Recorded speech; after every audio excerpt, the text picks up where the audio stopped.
been around a week since the OnePlus Nord got announced, and OnePlus sent me the phone a few weeks before that, so I've had a good amount of time to play around with it, figure out its pros and cons, and get an overall feel for this budget competitor. If you're not aware, on paper this is OnePlus's best budget release yet, with a starting price of 399 euros or 25,000 Indian rupees. That's less than $500 to put it in perspective.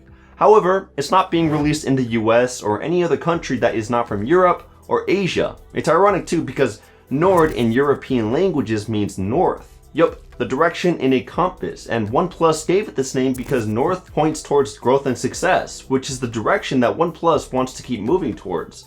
However, the reason I said the name is ironic is because I feel like they're limiting their growth and success by not having this phone available in a broader range of countries, especially in the US. Don't get me wrong, I'm sure it'll still be successful, but there's a potential to become even more successful because plenty of people in the States wouldn't mind purchasing an affordable 5G capable phone that isn't just from Samsung.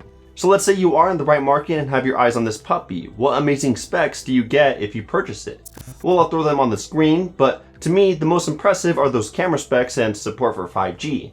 There aren't that many devices in this price range that support 5G. Most of the 5G phones, at least in America, cost well over $700. So I'm glad that OnePlus took the initiative of including Qualcomm's latest budget chipset in their device. You could theoretically obtain a download speed of up to 3.38 gigabits, which is a lot.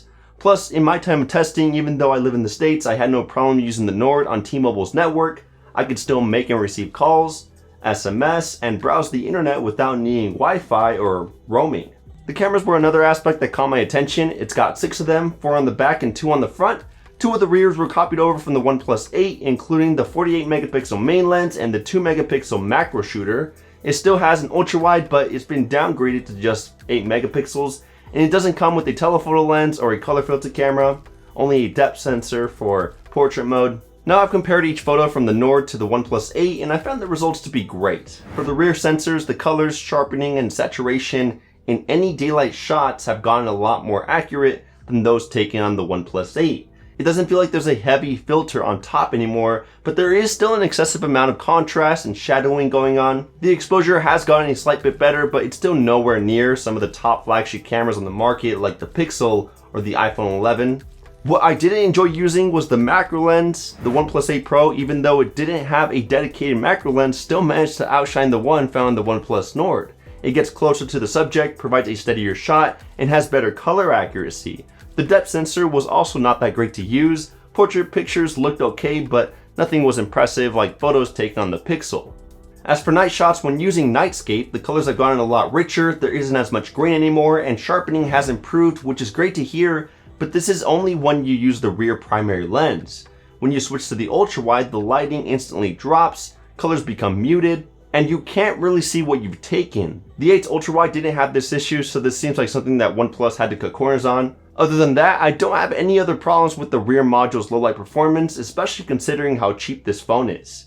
Obviously, night sight mode on the Pixel 4 XL crushes this device, but OnePlus wasn't really trying to compete with some of the best smartphone cameras on the market. They just wanted to make one of the best cameras in a budget smartphone, and I think they nailed it. Finally, the cameras have been one of my top favorite improvements on the Nord, at least during the day. The colors, detail, saturation, and sharpening are amazing. It can overexpose, but for the most part, it looks great. Plus, the ultra-wide has come in handy so many times for capturing my friends or family. I wish more phones could include an ultra-wide selfie shooter because it's definitely useful.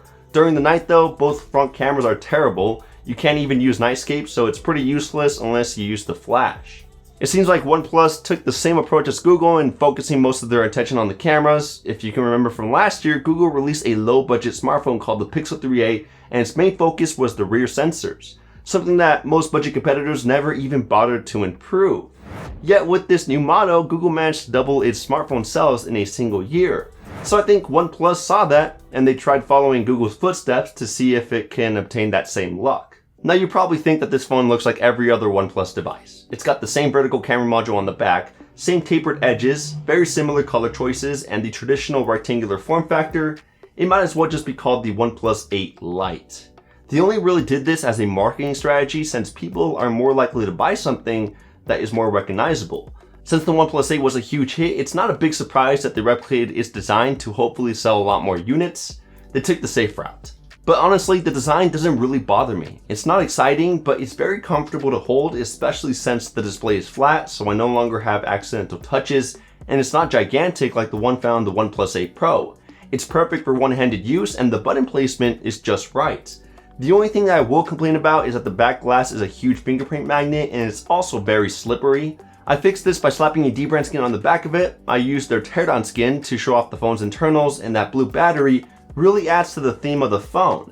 Dbrand also just released a new special edition set called Pastels, which looks clean and sleek, or if you'd prefer a bit of protection, you can get one of their grip cases, which are also customizable. I'll drop a link right below the like button if you're interested in checking them out. Moving on, OnePlus didn't cut corners on the battery. They gave it a ton of capacity, 4,115 milliamp hours to be exact, which is an insane amount for a smartphone that is half the price of most flagships. To put it in perspective, it almost has as much battery capacity as the OnePlus 8 and Galaxy Note 10 Plus, which were both hundreds of dollars extra when they first got released. The results that I got were spectacular. It could easily last me the entire day, and it got me a screen on time of around 6 hours. I could probably even push for 7 if I didn't do as many heavy tasks like gaming, browsing the web, using the navigation features and Google Maps, or always watching YouTube videos. And for that cherry on top, it still comes with Warp Charge 30T to charge the phone to 70% in just 30 minutes. The only thing that it doesn't have is wireless charging, but that wasn't a huge deal to me. As for the performance of the phone, it's obviously not going to be the fastest device on the market, but for the most part, it handled simple tasks well. Navigating through the interface, scrolling through my socials, responding to emails and messages, or listening to my music all felt like a breeze. It was an enjoyable experience. It's only when I started to play heavy 3D graphic games at the highest settings, or try to use a very power-intensive app like a screen recorder or a video editor when things began to boggle down quickly. If you want a phone that can handle 4K video editing or an FPS shooter game like Call of Duty Mobile or PUBG, you may want to look at a higher price bracket like the OnePlus 8 or Galaxy S20. Face Unlock was also another feature that I wasn't happy about. It didn't unlock as fast as its predecessors. For example, the OnePlus 8 would fully unlock and be ready to go, while the OnePlus Nord would still be on the lock screen. It could be a software bug, but who knows? Luckily, the in-display fingerprint sensor still unlocks just as fast and is as reliable as the OnePlus 8, so I just ended up using that half the time. Other than that, I'd say the 90Hz refresh rate, the Snapdragon 765G, and the 6 to 12 GB of RAM are enough to provide you with a smooth experience, especially since Oxygen OS isn't such a heavy power-intensive software with hundreds of extra features or services like Samsung's One UI. Finally, a few extra things that you should know is that this phone is missing a good amount of features that most higher-end flagships have. I mean, OnePlus did have to cut corners to get you that beautiful price tag. So now the phone doesn't come with water resistance, wireless charging, a higher resolution display, higher refresh rate, HDR10+, UFS 3.0 or higher, and gaming performance won't be as smooth when you play a heavy 3D graphic game at the highest setting.